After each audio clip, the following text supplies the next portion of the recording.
Is everybody in? Is everybody in? Is everybody in? The ceremony is about to begin. The entertainment for this evening's not new. You've seen this entertainment through and through. You've seen your birth, your life, your death. You may recall all the rest. Did you have a good world when you died? Enough to base a movie on? Those words came in when I first thought of doing this series. And I thank you for joining me this evening on this weird little adventure. And when I was tuning into Mr. Mojo Risin's energy on this fine Beltane, I hope you all are celebrating. I hope you got your fires going. I hope you are somewhere enraptured in passion, and maybe you'll catch this replay. But it just felt so fitting, to bring Jim Morrison's energy in on Beltane. He really, of all the rock stars, in my opinion, really embodied like that demigod kind of energy. He's sort of like the ultimate rock star, like I said, in my opinion. And I feel like he just really held that like Dionysian, Pan energy. And he is a Sagittarius, okay, Um, he has that Sagittarius um, lust for life, right? A feast for the senses. That's what just came in. It's kind of funny. Speaking of feast, I was like dropping into Jim Morrison's energy and just trying to connect with his essence. And I was in the kitchen and I felt very compelled by him to like pull out the joy of cooking, And he was talking about how much he loved food, and I didn't really know that about him, I know he got a little more filled out later in life, as we all do, most of us do. But I didn't know how much he really loved food. And it's like a little fun fact I stumbled across when I was really just like doing some research on Jim and wanting to connect with his energy. So I thought that was funny that that came in, and I didn't know that about him. I also had a really interesting experience because I have a friend, Raymond Hoey, and he's also really a big like fan of the Doors. So he and I connect over the Doors a lot. And he sent me this box of just the most amazing Doors memorabilia. And that's also partially what inspired me to do this tonight because I love the Doors. I love music. I think that musicians, in particular, lyricists are like the soothsayers in this world. There's medicine in that music. There's power in those words. Those words are spells. Like songs have an effect on us, right? I mean, they just connect us on a soul level. Like real music connects us on a soul level. And I just love music. I grew up in a musician's household. My dad's a musician. I've been around music my whole life. I'm a singer myself, and I'm learning guitar. I'm learning guitar. I still have a ways to go, but I'm mostly doing it for my own enjoyment right now, and to write my songs and sing my own songs, and not to have a band, just to do it for my own pleasure, the enjoyment of it, the expression of it. And it's interesting because just tapping into Jim Morrison's energy, I feel like he was really a poet at heart, He was a poet at heart, but he had such charisma, right? He kind of like got thrown into, the spotlight, and he was actually very shy. You know, he was really shy and more kind of like sensitive soul. And when he first performed, he would have his back toward the audience because he wanted to be in his own little world with those words. And as somebody who also writes, and I love poetry, I love to write poetry. It is very like there's something very sacred about it. You know, it feels very vulnerable when you share that expression of yourself. So I love everything about Jim Morrison. I love everything about his energy. I've always been drawn to him. And I see somebody's here, so hello. Um, Thank you for dropping in with me on this Beltane, and we're going to have an interesting experience here. But I was going through the things that Raymond had given me, and I just randomly opened up a page in this scrapbook. And the scrapbook is incredible because it has copies of, his handwriting. I have this right here, you know, things that he's written, even on, it's like a replication of his private writings. It's really neat. Um, and there was this right here, and it tripped me out that this was the one I pulled out because as I was setting things up tonight, I have some pictures of him up here. Um, I was really drawn to bring the cobra energy around him for some reason, you know. I was really drawn to just calling in this cobra energy around him. And this is his writing that I pulled out. This is what it says. Well, I'm a soul cobra man, and I think you understand. And I just about died because one of my nicknames is Cobra.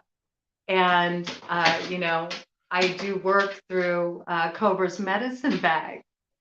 And I really do understand, I thought it was just so cool that this message would come in this way. And we're going to dive into some interesting things. We're going to do some bibliomancy. I have the American Night here. Okay. So just giving an opportunity for his words to come forward, his poetry, and then whatever, poem we open up to, I'm going to pull some cards on it and we're going to do a reading and just drop into Jim Morrison's energy. But I kind of wanted to start out by reading this whole poem to you, because it gave me some impressions, it did give me some downloads and I wanted to talk about that. But yeah, I'm really looking forward to this diving into, working with these iconic, rock stars that have, that have died, and are no longer on this earthly plane, right? But their energy still lives on, however you see that. And it's funny because one thing that came through when I was connecting with Jim's energy is that, um, he wasn't drawn to fame, but he did really enjoy the notoriety that it gave him. That sort of delighted him, and it was a pleasure to him. But he felt really conflicted about that as he got older because he felt like it was so much about this like capitalism and money and selling, these words. Like I was saying, poetry, his poetry was something that was very sacred to him. So to have his words, just sort of like sold commercially, was really hard for him. And it's something that actually really wounded his heart on a deep level. He was a very sensitive soul. And when I thought about dropping in to do this, and do a reading on this level, I thought it would be really so essential to like bring his words forward, to bring his poetry forward, and let him do the talking. on what he wants to share with the collective. So we're just going to do kind of an interesting read. I know this is a little bit out there, but I just want to play. I want to play. I want to have fun with the energy. I want to work with it. I want to talk about music, and I want to talk about, these musicians that have had a big impact on my life, changed the way I saw things, shook me up. This is like just the first of what I will, be doing in this series. I'm going to just do it until I'm not inspired to do it anymore. I think, just every now and then, whatever energy wants to come through, I'll read for it. So putting it out there into the, rock god universe that I am open to doing these reads and letting their voices come through their words. I just like the feel of that. And it was funny because when I did tap into Mr. Mojo Risin's energy, he did tell me that he liked that I was doing this because he did think it was really weird. And, Jim did have a thing for weird, he valued weirdness, he valued what was unusual or what didn't quite fit the mold, what was a little odd, a little unusual, people are strange, right?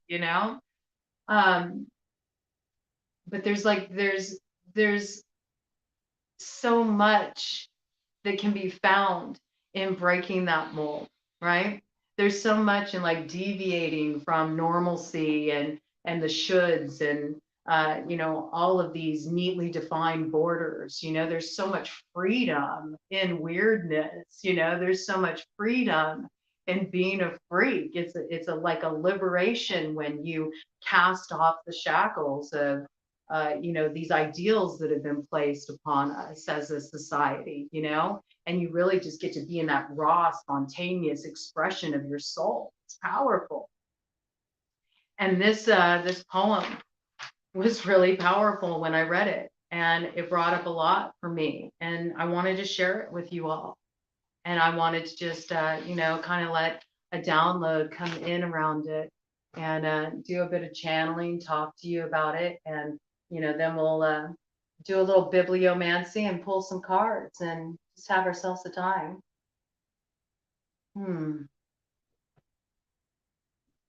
So it's interesting because just that first line, well, I'm a soul cobra man, and I think you understand.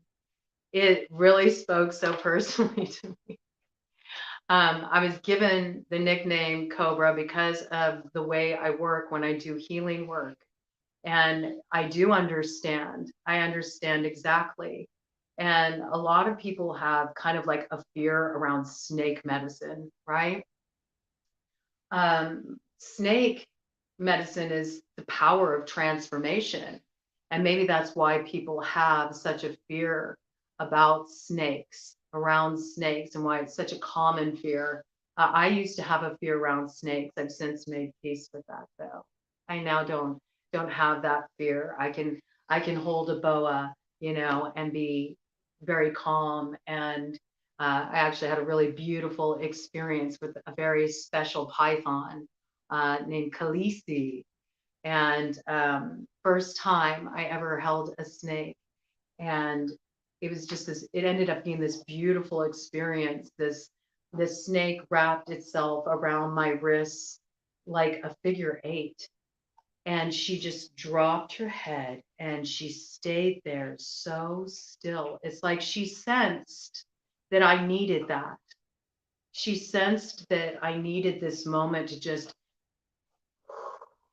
get out of my head, sink into my body, feel what I was feeling, and get in touch with the essence of her medicine, which really, snake medicine is not just about power, but it's about the power in the subtlety.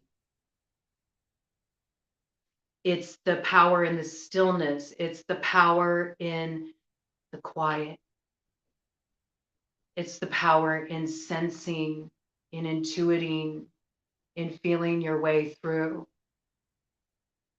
And it was like this timeless space that I sunk into when I spent time with Khaleesi, and it transformed my relationship with snakes because I then understood their medicine. You have to be very present working with snakes. You have to be very sensitive,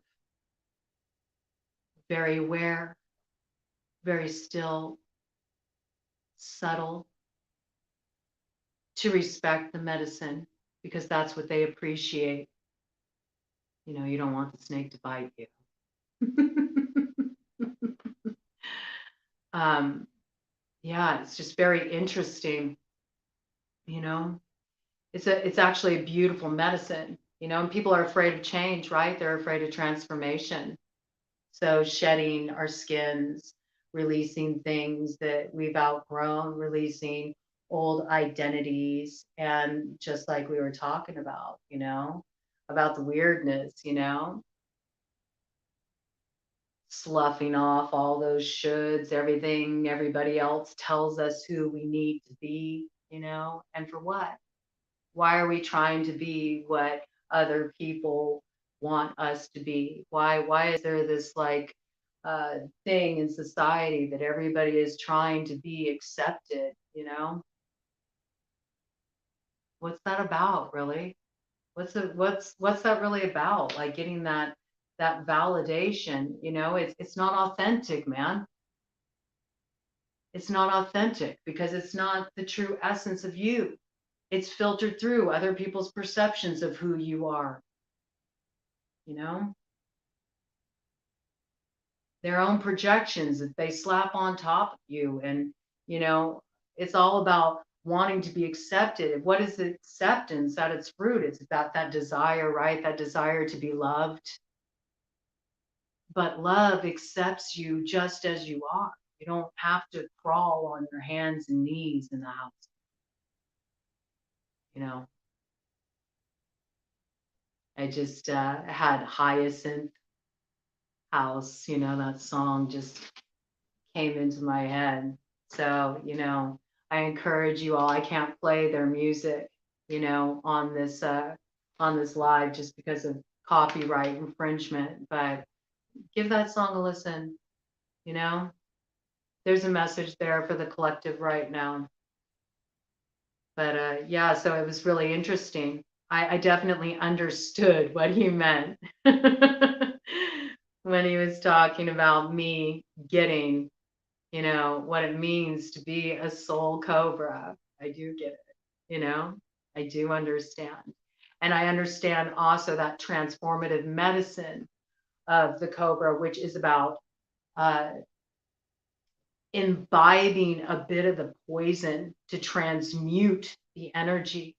And we talked about that snake bite, right? It's like if you get bit by a snake, by a venomous snake, what do you need? You need a little bit of the, you know, the hair of the dog that bit you in order to escape from the jaws of death, right? So you need anti-venom, you know? So it's interesting because people have such a difficult relationship with certain things in society. They have a difficult relationship even with death. We say, oh, they passed on. They're no longer with us. You know, no, they died. You know, death happens. You know, we have the big death, you know, what Clarissa Picola Estes is called Las Grandes Muertes, you know. We have the big death. I did feel compelled to wear my Santa Muerte rosary tonight that I made with these guajiro seeds that were gifted to me by my dear friend Kali. Kali. Kali is all about, you know, honoring the deaths, and we are in the Kali Yuga, you know. This is a big time of, you know, transcending our shadow nature.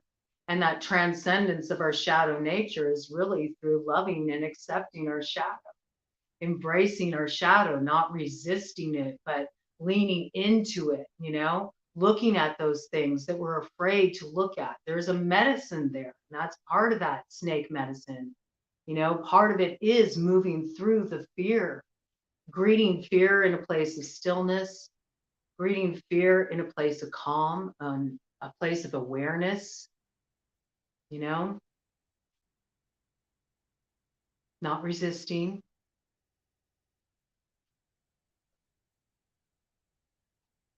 And that's how we step into that power. It really is true. The only way out is through. And it's like that with so many things, And Jim didn't avoid his pain. He thought pain was holy, He thought pain was holy. And there is a beauty, there is a grace in not resisting your pain, but allowing your pain to open you. Rumi talked about that. The wound is where the light gets in. That's what he meant when he was saying that,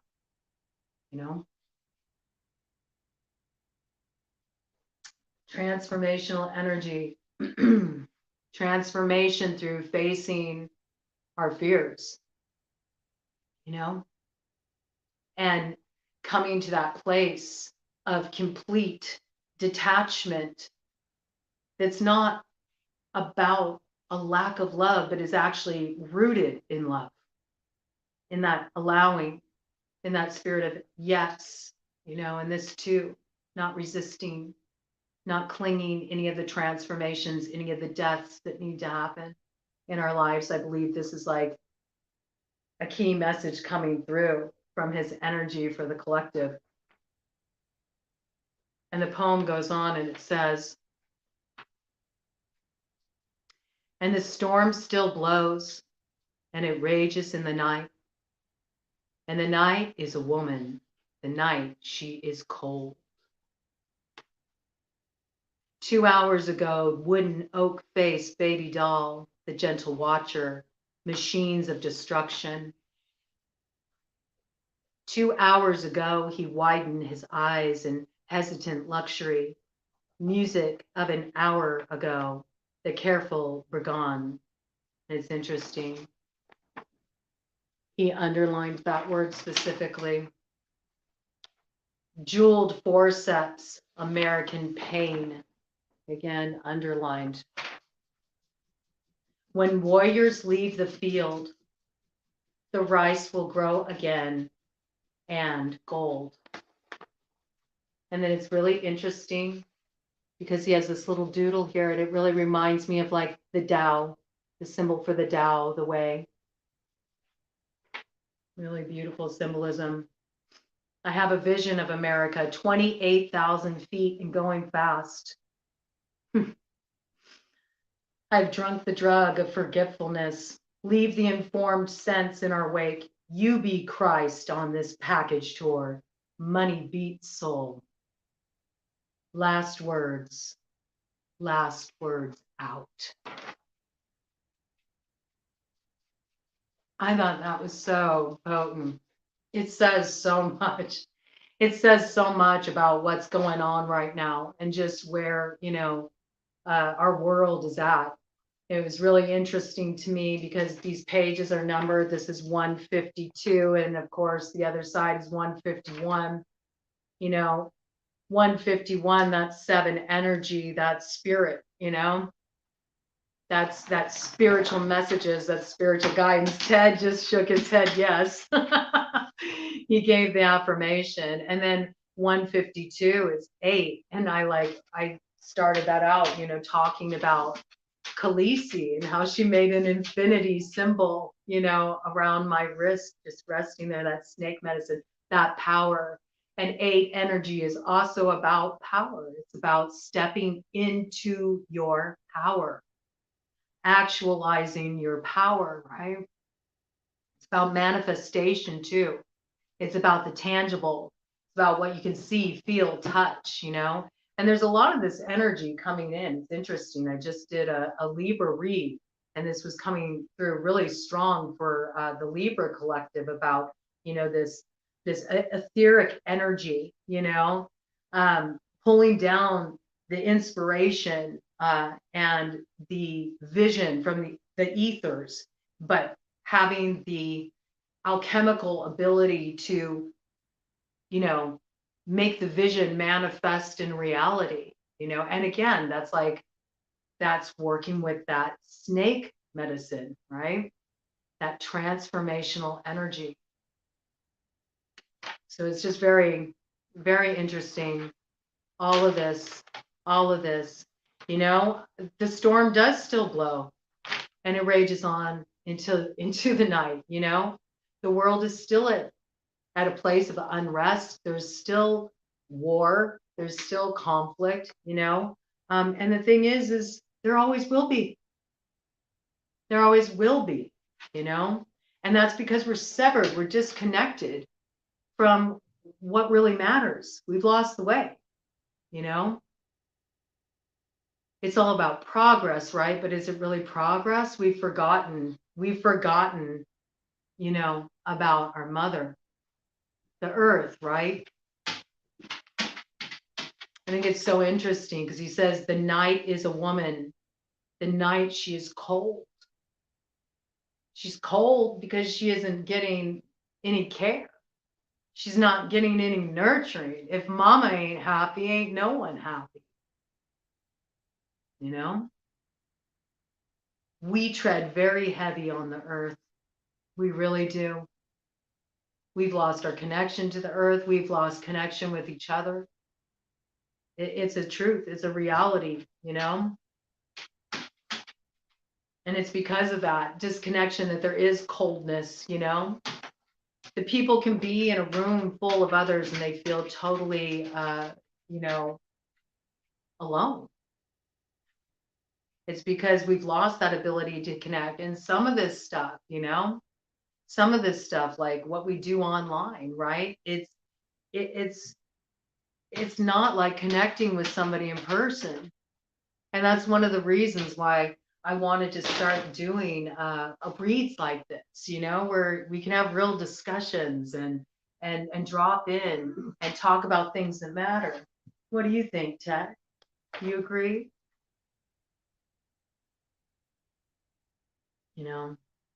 He's speaking so much of like capitalism, our addiction, hesitant luxury. He says 2 hours ago he widened his eyes in hesitant luxury. Hesitant. Because there's this understanding about how it's a kind of bondage, It's kind of a bondage to be always in pursuit of this luxury, this gain, the American dream, But where has it really gotten us? Has it really been progress? Not really,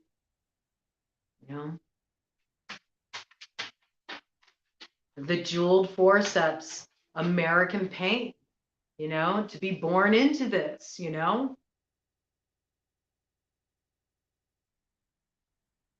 To be born into this. They say it's a dream, but is it really a dream to always be chasing after, wealth? What does it really mean at the end of the day? It's very interesting. I like this though. When warriors leave the field, the rice will grow again and gold.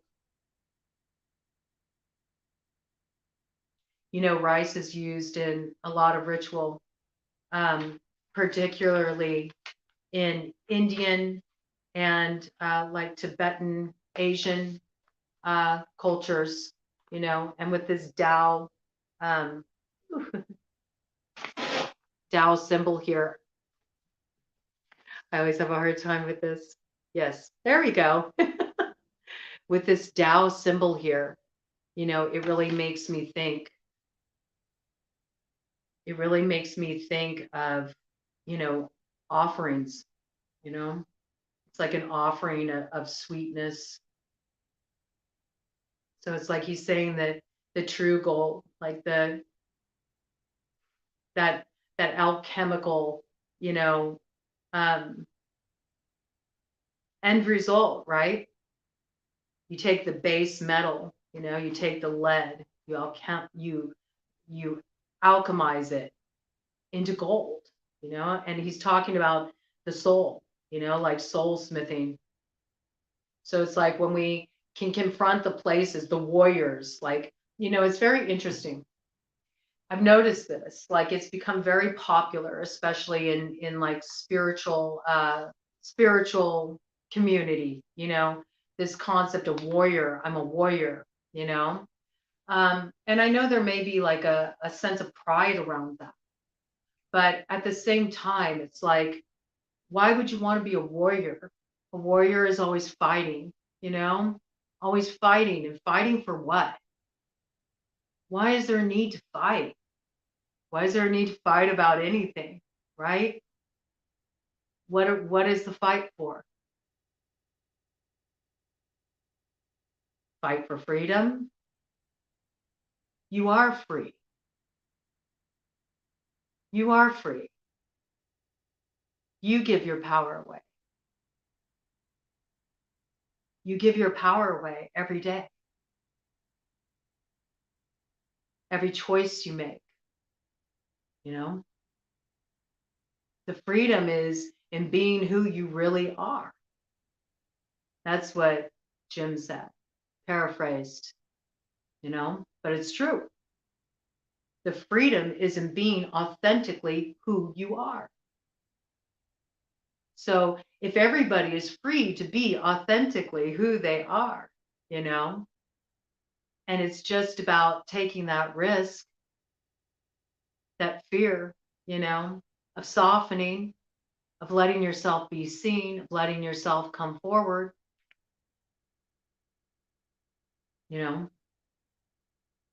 what is there to fight over? Why be a warrior?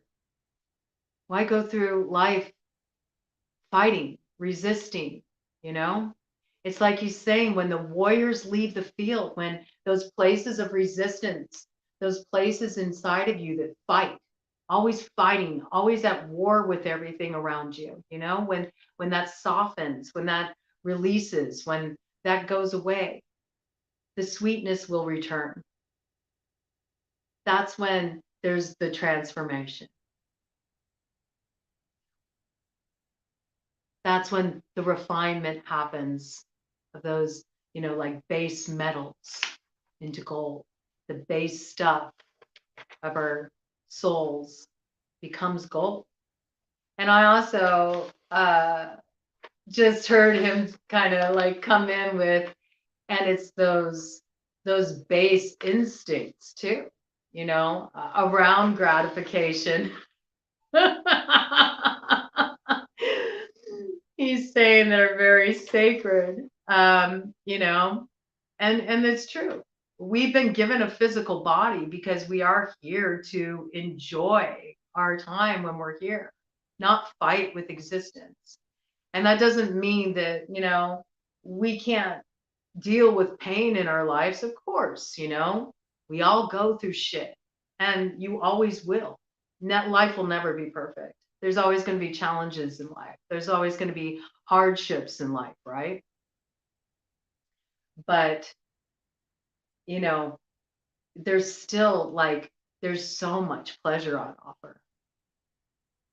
There's so much beauty to see.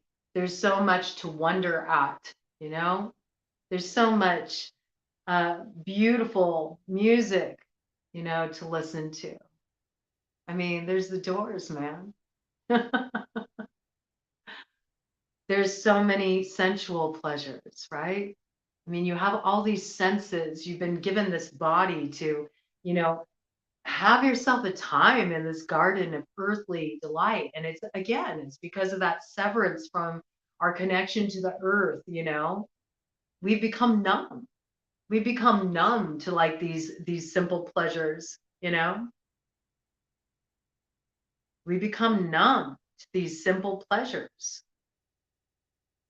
And yet they are what connects us to spirit, Because what connects you to spirit more? What connects you to your soul more than when you feel like full of life, you know, when you're full of the enjoyment for life, nothing even comes close to touching that, you know? That's what it's about. You're supposed to enjoy your time here because, you know, the future's uncertain, but death is always near. And that's very true, you know, and that reminds me of like the Carlos Castaneda um, series, you know.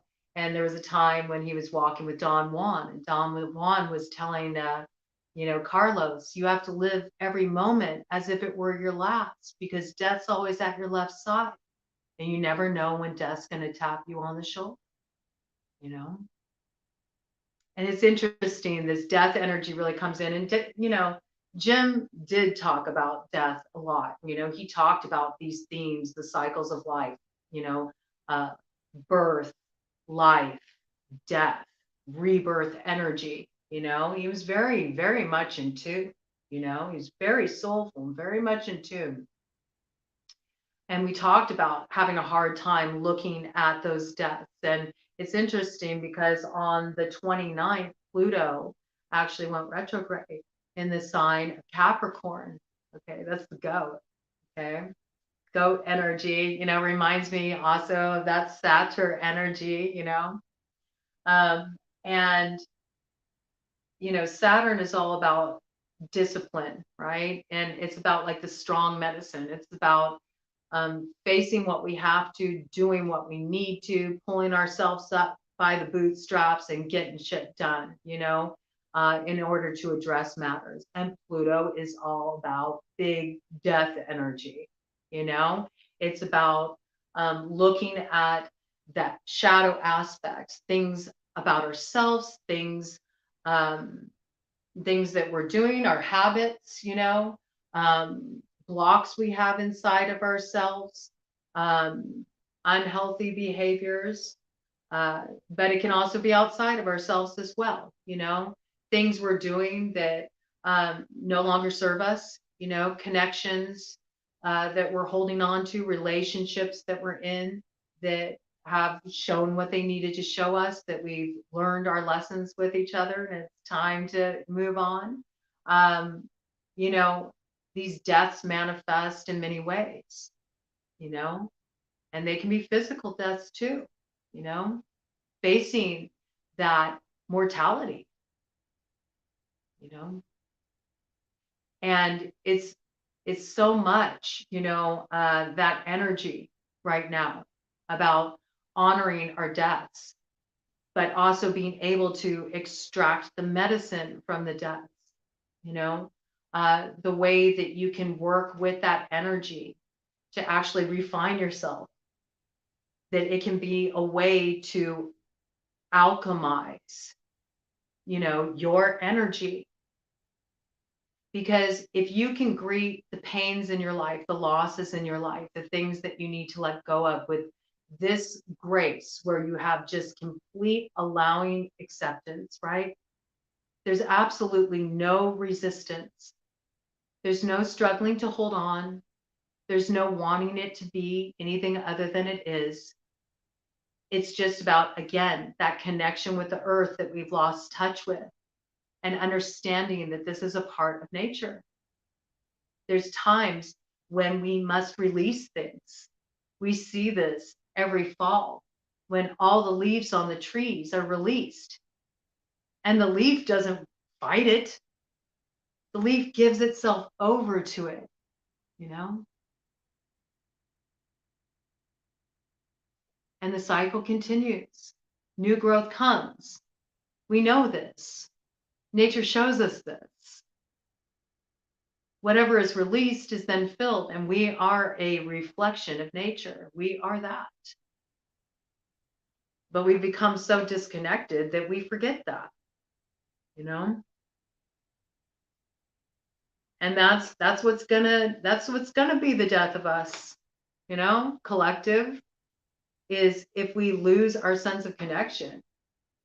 It's interesting, right? We have like this internet. It's a way for people to be in touch all over the globe, right? It makes the world smaller, and at the same time, it also makes the world more contrived is the word that just came. You know, people don't often let themselves be seen as they are. It's a filtered existence.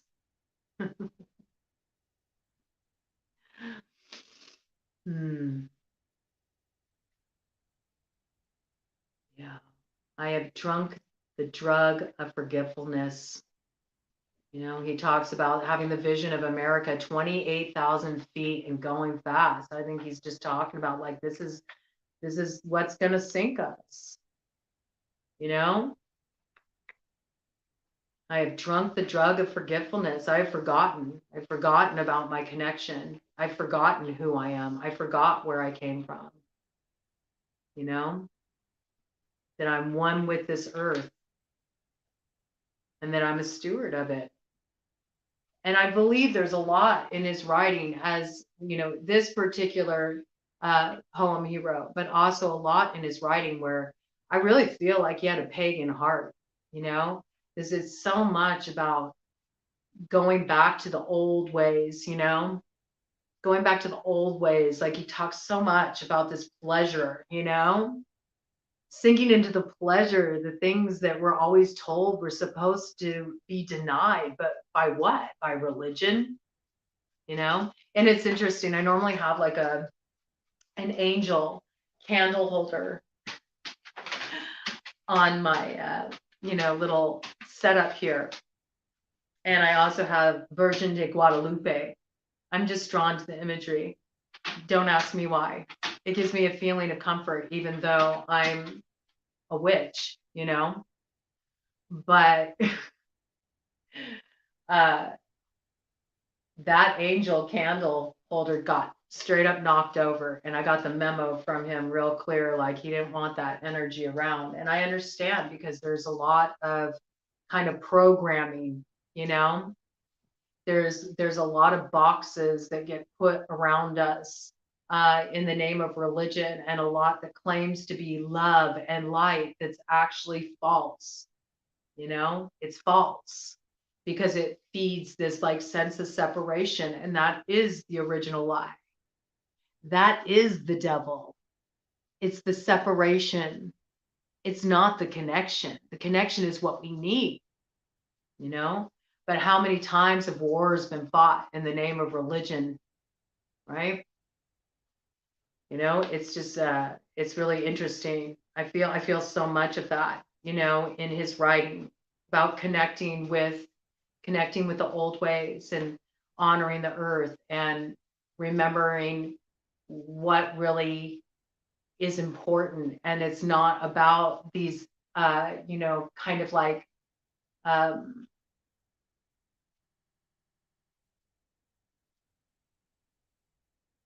I'm looking for the right word.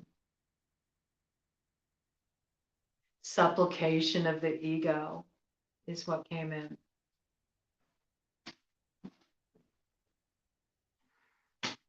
It's really, you know, it's not about that. It's not. You know, we're here to really appreciate and value this gift of life. And I think that that's how Jim was. And maybe what he did seemed really taboo, you know? And maybe he seemed out of control, but he came in and he burned really fucking bright and real fucking hot, you know? And nobody can say he didn't live his life to the fullest, right? And sample all the pleasures on offer, right? So really, does that make him so bad? He was very honest about who he was. You know, he lived with complete, unguarded authenticity. 44 on the clock when I said that, man. Double eights. Oh, it's just such a powerful, you know, message. And I think that that's like one thing that he's also really like trying to get through. You know, I think this is what I was drawn to pull out of that book. I feel it really speaks to the state of our world, you know, and the download that it's giving me. He says, leave the informed sense in our wake. You be Christ on this package tour. Money beats soul, right? Leave the informed sense. He's talking about, like, he's talking about that Lizard King shit, right? That reptilian energy, you know? Snake medicine came in too, right? It's so interesting, it's a shame. Like, you hear all this stuff, like, people usually, a lot of times conspiracy theorists talk about, like, the reptilian overlord agenda, and it's interesting that reptile energy has always been sort of vilified if you look throughout, like, history, you know the devil is a snake, and then Lilith, Adam's first wife, who is one of my favorites. I absolutely love Lilith. She's my ride or die. I love Lilith, and I love Lilith because Lilith was strong as fuck, and she stood in her power, and she knew what she wanted, and she had no problem asking for what she needed, and she had no problem getting it for her damn self if that's what she needed to do. And I really love Lilith's energy. And again, you know, she was vilified because she ate of the tree of the fruit of knowledge. All right.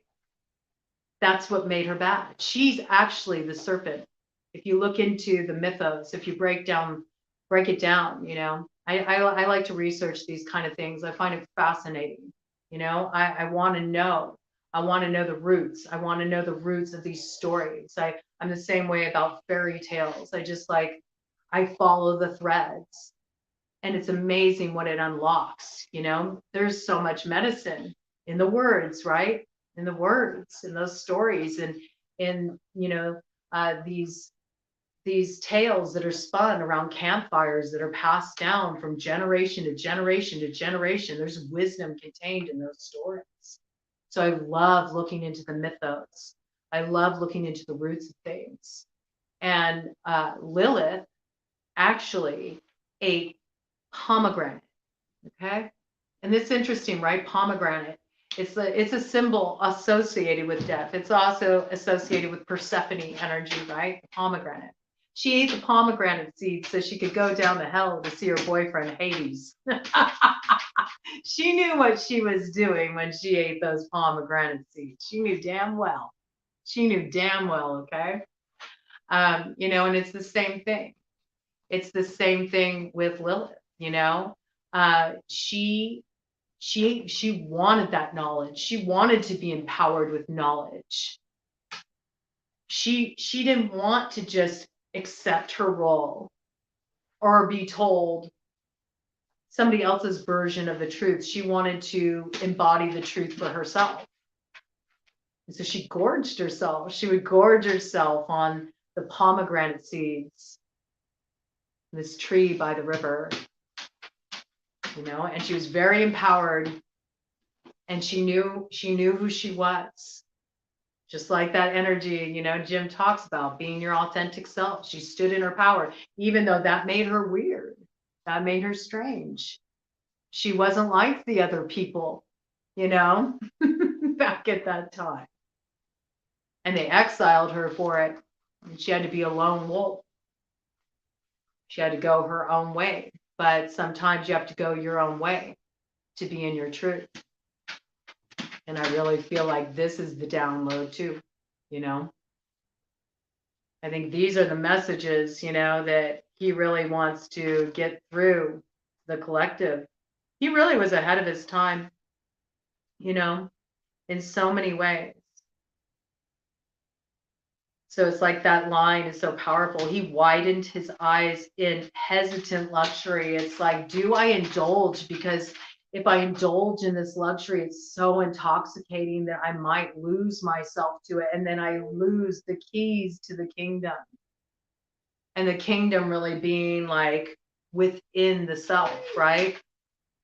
that place of freedom within the self, because it's sort of like you can piecemeal yourself out in the pursuit of luxury, in the pursuit of these things that are sold to us as the American dream, because in order to have those things, we have to forego our freedom, don't we? If you really think about it, are you really free? Are you really free pursuing the American dream? You know, are you allowed to be who you are? Are you allowed to show up exactly as you are? Because that's freedom. And are you accepted as you are? That's freedom. You know? So maybe it starts with each individual, just having that willingness, the willingness, you know, the willingness to express that freedom as they go through the earth walk, as they move through life. Just express that that freedom of being who you are. Moving away from the, you know, the ideas that have been like drilled into your head about what it means, you know, to be successful, to be doing the right thing, you know, whatever that is. It says leave the informed sense, you know, and that's about instinct. That's about being so open. You just let the energy flow through you and motivate your actions, right? Motivate your way forward. You go where you're led. That's when you're in the flow. That's when you're authentically you. Spontaneity is when you're authentically you. Contrived is planned for an end result, right? It's interesting that that was the word that came in, contrived. You be Christ on this package tour. Money beats soul. It's like the way we've sold ourselves out, by losing connection with that, the truth of who we are. Because there's big T truth, and then there's little t truth. And the little t truth is that we each have our own individual ways of looking at the world. And for us, it's very true. And sometimes we run into people and they agree with us. And those people form our little, you know, our little pods. We all look through the same window in the grid, you know? And then there's other people, you know, that see things differently. And that's why we got polarization in our country, right? That's why we have polarization all over the world, because people see things differently. They can't agree. Instead of us accepting that we'll never agree. And can we have room for ambiguity? Can we have room for there not being such strictly defined borders? You know, it is the balance. And yes, there's injustices, you know, and yes, there are pains in the world, and yes, there's suffering, and yes, there's war, and there's conflict, and there's grief, and they're all there. But even they too serve their purpose. As hard as that is to swallow. And this is the thing, none of us get to say that we're innocent. You know, we all use money. We all have blood on our hands. We all play a role. It's all one energy. So it's pointless to really look at you're right, you're wrong, and trying to convince anyone of anything, because all we can do is hold our peace and transform ourselves.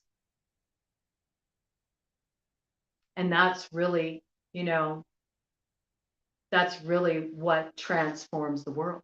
It starts with you. It starts with you. It reverberates out from you. you know. And I was going to pull, I was going to pull a poem out of here, out of American Night. But it's interesting because he says last words out.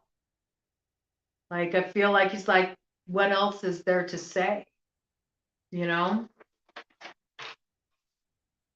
And I have to say, I agree with him. It sounds like there's a lot that he's bringing forward about, getting real and thinking about, how do you want to live your life? Do you want to live your life in neatly defined borders? Are you going to keep going through the motions day after day with your TV dinners and primetime television and Fox News and get up every day when your alarm goes off and go do work that's swallowing your every little last bit of your soul? And do what you're told, do what you should, instead of really listening to where you feel pulled. Because life is too short, and the time is now. And you should strike while the iron's hot. 56:56 on the clock when I said that. That's 11:11, baby. It's really true. I think that's the biggest mistake that people make in this life, is they live in their wounds. They live in their wounds by processing the pain over and over and over again and staying stuck in the past and looking at what was or what went wrong, instead of just acknowledging the loss, allowing yourself to, have your feelings about it, grieving it, letting it go, transcending it, and moving forward. People get stuck there, though, man. They get stuck there and they lose connection to what really matters. They don't live. They don't live. They're either, stressed out about where they're going to get to in the future, or they're lamenting over something that happened in the past and they lose the power of the present. And that's where the gift is. That's where the joy is, right here, right now, in this moment. And yeah, sometimes you go through difficult shit, but it passes. And we make a home in our wounds too much, And I think he's saying, like, stop putting your life on hold. Stop doing shit, that doesn't speak to your soul. Stop letting them tell you who you have to be, what you have to do, who you are. Find that for yourself. Just be like that blazing star hurling through this universe, leaving a trail behind you. Let your life be memorable.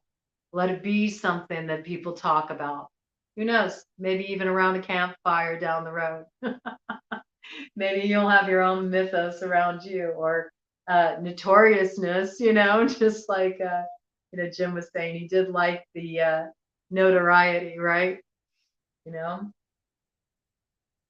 It is quite possible. I do want to pull just one card. I don't think I'm going to read from the American Night. I got to go with the flow of the energy. I have to respect his energy, I have to respect his energy. He said last words.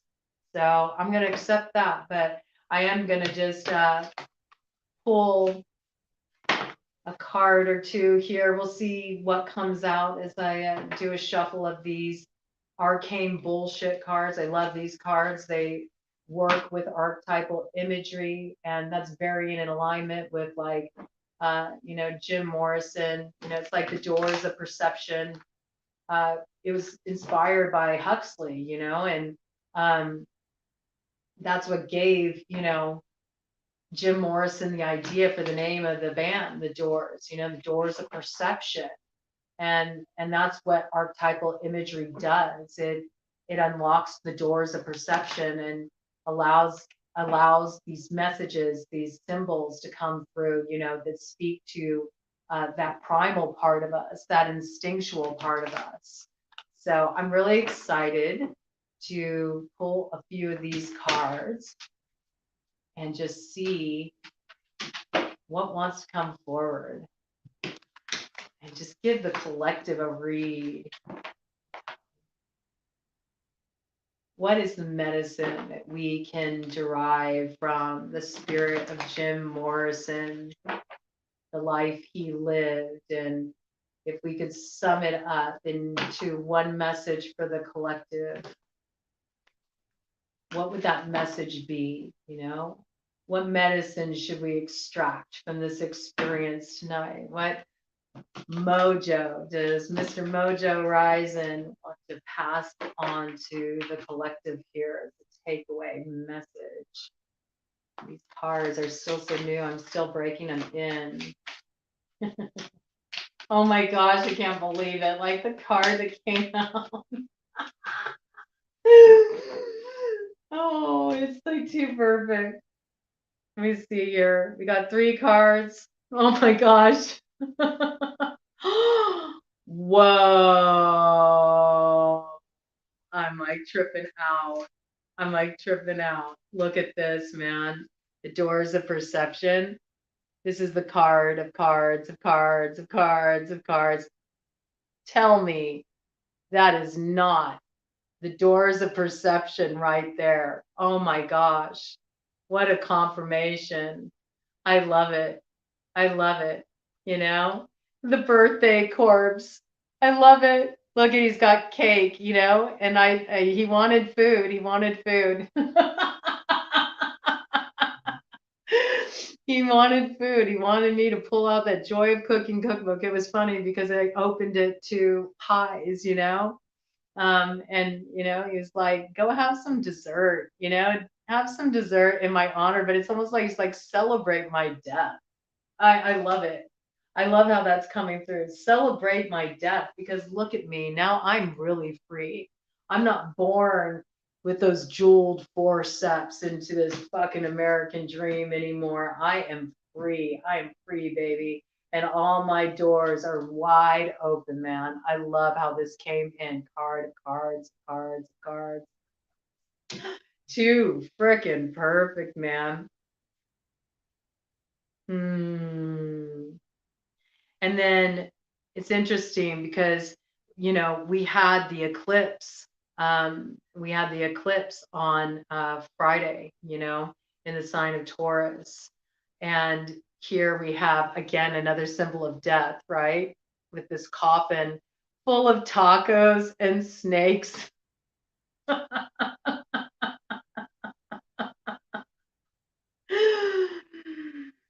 Mm, you know, it's interesting.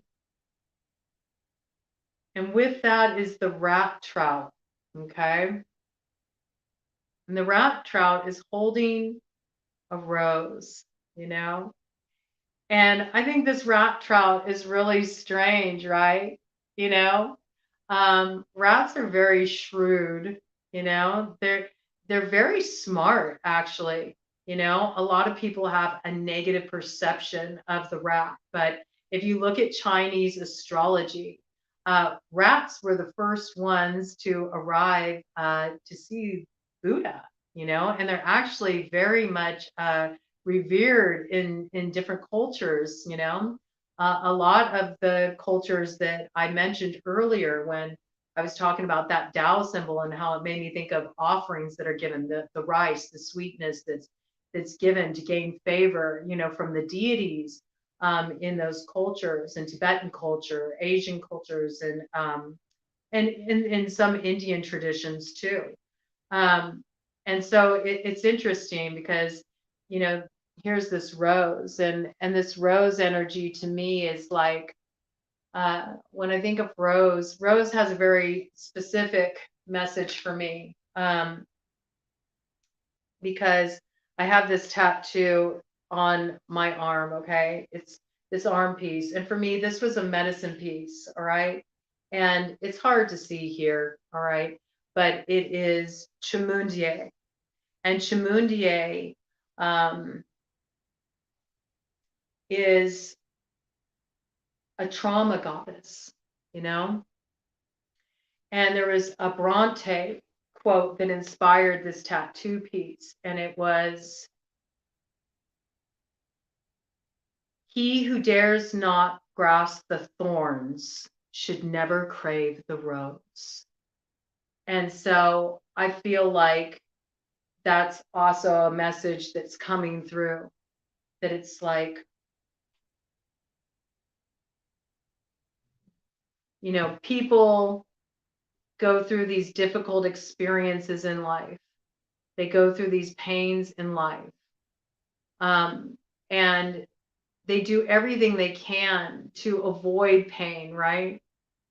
And in their effort to avoid pain, they actually completely elude the very thing they're looking for, which is that pleasure, that joy, that sweetness of the bloom, that rose. They'll do anything to just go and get the rose, but they forget, part of it is that you have to also grasp the thorn. So, it's like, sort of like, I feel like this message that's coming through this card is just very unusual to me. I think the message is that he's saying, let yourself be weird, let yourself be strange, uh, maybe there is going to be some pain that comes from that when you let yourself really embody who you are, even though you're very different from other people. Um, maybe you're really bucking the norms, maybe it causes some upheaval, when you let yourself be who you authentically are, when you you just let your freak flag fly, man, um, but that's where you find the flow, you know that's when you enter the flow, that's when you enter that Tao, and that's where the freedom is. That's the freedom, is in just letting yourself be unique. You're here to be unique, you're not here to be like everybody else. And weird's a good thing, you know there ain't nothing wrong with weird. And I think that it's sort of like him saying, be willing to break the mold and have that fallout, where maybe people don't understand you, maybe they think you're weird, maybe they think you're strange, but they don't understand that you have the true reward, because you have freedom. You have freedom, and in that freedom there's such sweetness, there's the beauty of having this life. And also rats are very instinctual, right? You know? So again, it's that, like, follow your instincts. And I just saw Templeton. I don't know why Templeton has been coming in so much, but Charlotte's Web, Templeton the rat.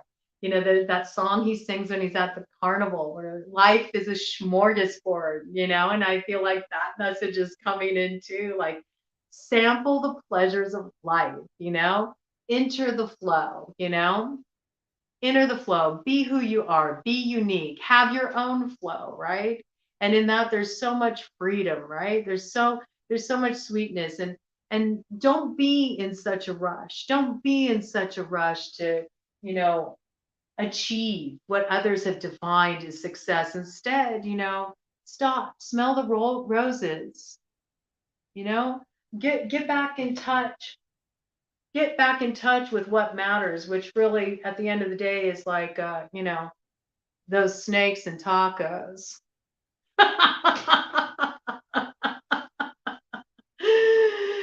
I just heard, ride the snake,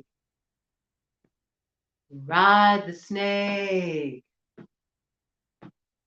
to the lake, the ancient lake. The snake is long, 7 miles. Ride the snake. He's old and his skin is cold. Yeah, that's snake. You know, reconnect with that energy. You know, snakes aren't anything to fear. You know, those reptiles, they've gotten a bad rap. Their totem medicine is actually really potent. Snake is all about transformation. And also, I feel he's bringing it in with the taco reference. I really feel like he's getting a bit carnal, but he's saying, sample those pleasures of life. And it is Beltane, okay? It is Beltane. So I think this is him kind of signing out like, hey, man, in celebration of my death, why don't you go and give yourself a little of that little death, Go celebrate Beltane proper and just move forward in the world, you know, open up those doorways of perception in your mind collective. Know that there's more than one way of seeing things. And then everybody's on the path they're meant to be on, even if others don't understand it or they don't get it. Be willing to be different. Be willing to be strange. Let your freak flag fly, okay? Enter that flow. And hey, life is a smorgasbord. So go sample, enjoy yourself. And I'm going to sign off with that because I think he has the right idea. I really enjoyed this. I enjoyed dropping in for this. I had a lot of fun. And yeah, it gave me a lot of things to think about. So I'm going to just sit and vibe with this energy for a bit. I hope you all enjoy your Beltane. Keep those fires going. Let's call in that light, man. Let's call in that pleasure. Let's call in that fire of transformation for the collective. So, we can have the courage to look at those dark places, that we can shine a light on them and we can, imbibe the medicine of that. We can imbibe the medicine of the shadow. And in that, we really can find that place of alchemical magic, right? Where we transform what used to be a limitation into the source of our freedom. And I'll let you just sit with that and think about how that speaks to you. But this is the end, beautiful friends. Have a blessed night.